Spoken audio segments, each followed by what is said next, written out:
সুস্বাগতম প্রিয় দর্শক বন্ধুরা শীর্ষ 10 ভিডিওতে। আজ আমি আপনাদের বাংলাদেশের শীর্ষ 10 জন ধনী ব্যক্তিদের সম্পর্কে বলবো। 10 নম্বরে আছে ইকবাল আহমেদ। ইকবাল আহমেদের জন্ম হয়েছিল 1956 সালে সিলেট জেলার বালাগঞ্জ গ্রামে। ইকবাল আহমেদ OBE এর একজন ব্রিটিশ উদ্যোক্তা। 1971 সালে ইকবাল আহমেদের বয়স যখন 15 তখন তিনি ইংল্যান্ডে চলে যান। ইকবাল আহমেদ চিংড়ি রপ্তানি করে নিজের ভাগ্য নিজেই গড়েছেন। সিমার্ক ও IBCO এই দুই কোম্পানি তাকে সাফল্যের পথে এগিয়ে নিয়ে গেছে। এই কোম্পানির বিশেষত্ব হলো শিপিং, হোটেল এবং রিয়েল এস্টেটের উন্নয়ন। উনি সানডে টাইমস ম্যাগাজিনে ব্রিটিশ বাংলাদেশিদের মধ্যে শীর্ষ স্থানে আছেন। 9 নম্বরে আছেন রাগিব আলী। রাগিব আলী 1938 সালে সিলেট জেলার তালিবপুরে জন্মগ্রহণ করেন। তিনি রাজা GC হাই স্কুল এবং কলেজে পড়ালেখা করেছেন। 1956 সালে মাত্র 18 বছর বয়সে ইংল্যান্ডে চলে যান উচ্চশিক্ষার জন্য। 1961 সালে পড়াশোনা শেষ করে তিনি ব্যবসায়ের সাথে জড়িত হন। তিনি যখন ইংল্যান্ডে ছিলেন তখন তিনি সাধারণ হোটেল ওয়েটার থেকে হয়ে ওঠেন একজন বিশিষ্ট ব্যক্তিত্ব। 8 নম্বরে আছেন মহিউদ্দিন খান আলমগীর। মহিউদ্দিন খান আলমগীর 1942 সালে জন্মগ্রহণ করেন। তিনি সাবেক মন্ত্রী পদে 2011 থেকে 2013 পর্যন্ত ছিলেন। তিনি একাধারে বিশিষ্ট অর্থনীতিবিদ, সরকারি কর্মচারী, লেখক ও একজন রাজনীতিবিদ ছিলেন। 1962 সাল থেকে তার কর্মজীবন শুরু করেন, যখন তিনি অর্থনীতি বিভাগে ঢাকা ইউনিভার্সিটিতে ভর্তি হন। পাশাপাশি তিনি রাজনীতিতেও জড়িয়ে পড়েন। তিনি অনেক প্রবন্ধ ও অর্থনীতির উপরে বই ও শত শত বর্তমান অর্থনীতির উপর লিখেছেন পত্রিকায়। 7 নম্বরে আছে আহমেদ আকবর সোবহান। আহমেদ আকবর সোবহানের জন্ম 1952 সালের 15 ফেব্রুয়ারি। তিনি বাংলাদেশের সফল ব্যক্তিদের তালিকায় এক মহান নাম। তিনি সফল বাংলাদেশি ব্যবসায়ীদের মধ্যে একজন, যিনি মূলত বসুন্ধরা গ্রুপের সাথে সংযুক্ত। বসুন্ধরা গ্রুপটি এখন সরাসরি 50,000-এরও বেশি কর্মী নিয়োগ করে। তিনি সমাজের উন্নয়নের পাশাপাশি সাধারণ মানুষের বিভিন্ন সামাজিক, সাংস্কৃতিক ও মানবিক কর্মকাণ্ডের সাথেও সক্রিয়ভাবে জড়িত। 6 নম্বরে আছেন সৈয়দ আব্দুল হোসেন। সৈয়দ আব্দুল হোসেন 1951 সালে 1 আগস্ট মাদারীপুরের দশর গ্রামে জন্মগ্রহণ করেন। তিনি একজন বাংলাদেশি রাজনীতিবিদ ও ব্যবসায়ী। তিনি বাংলাদেশ আওয়ামী লীগের একজন সদস্য এবং 1991 সাল থেকে বাংলাদেশ সংসদ সদস্য হিসেবে দায়িত্ব পালন করে আসছেন।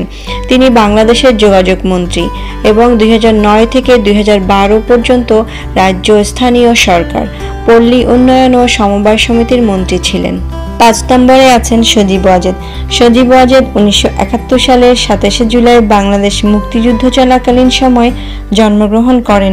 তার পিতা ছিলেন পারমাণবিক বিজ্ঞানী ডক্টর MA ওয়াজেদ মিয়া এবং মাতা বর্তমান প্রধানমন্ত্রী শেখ হাসিনা। সজীব ওয়াজেদ ভারতে বোর্ডিং স্কুলে পড়াশোনা করেন এবং হার্ভার্ড বিশ্ববিদ্যালয়ে, টেক্সাস বিশ্ববিদ্যালয়ে, আর্লিংটন এবং পাবলিক অ্যাডমিনিস্ট্রেটরের কম্পিউটার বিজ্ঞানে অধ্যয়ন করেন। 4 নম্বরে আছেন তারেক রহমান। তারেক রহমান 1966 সালের নভেম্বরে করাচিতে জন্মগ্রহণ করেন। তার পিতা ছিলেন সাবেক প্রেসিডেন্ট জিয়াউর রহমান ও মা সাবেক প্রধানমন্ত্রী বেগম খালেদা জিয়া। তিনি ঢাকা রেসিডেন্সিয়াল মডেল কলেজের ছাত্র ছিলেন। 1988 সালে তিনি দলের গাবতলী উপজেলার প্রাথমিক সদস্য এবং পরে বগুড়া জেলা কমিটির সদস্য হিসেবে তার রাজনৈতিক কর্মজীবন শুরু করেন। তিনি বর্তমানে বাংলাদেশ জাতীয়তাবাদী দল BNP এর বর্তমান সিনিয়র ভাইস চেয়ারম্যান। 3 নম্বরে আছেন সালমান F রহমান। সালমান F রহমান বেক্সিমকো গ্রুপের ভাইস চেয়ারম্যান। বর্তমানে বাংলাদেশের সবচেয়ে বড় কর্পোরেট হাউসগুলির একজন। 48,000-এরও বেশি কর্মচারী তার কারখানা ও প্রধান কার্যালয়ের কাজ করছেন। 1966 সালে তিনি ও তার ভাই সোহেল তার পরিবারের পাটকল চালানোর মাধ্যমে ব্যবসা শুরু করেন। সরকার 1971 সালে মিলের জাতীয়করণের পর তারা 1972 সালে বাংলাদেশ রপ্তানি আমদানি কোম্পানি প্রতিষ্ঠা করেন।